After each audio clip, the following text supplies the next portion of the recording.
माँ भगवती पूजा सहित अष्टपरी नाम यज्ञ समापन। बालियापल्ली ब्लॉक अंतर्गत मधुपुरा ग्राम पंचायत चरबस ग्राम वार्षिक माँ भगवती पूजा सहित अष्टपरी नाम यज्ञ सोमवार महासमारोह समापन हो जाइछि। शनिवार ठार माँ भगवती पूजा अर्चना हो रविवार संधि पूजा पर पूर्णाहुति दि जाए पूजा कार्य समापन होता। माँ भगवती विदाय पर श्री चैतन्य महाप्रभु पूजा अर्चना कर अष्टपरी नाम यज्ञ आरंभ होता। श्री चैतन्य महाप्रभु पूजा अर्चना सहित अष्टपरी महामंत्र नाम आखपाख अंचल प्रकम्पित होता।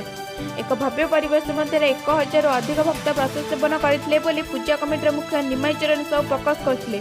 रघुनाथ साहू पंचानन साहू उपदेष्टा भाव कार्य करथिला बेले पूजा कमिटर समस्त सदस्य सुचारू समस्त कार्य तुलाई। भक्त अचिंत महांती कमलोचन महांती सहित अनेक भक्त हरिनाम संकीर्तन में सहयोग करते। बालियापल्ली संजय पत्र को रिपोर्ट बालेश्वर प्लस न्यूज।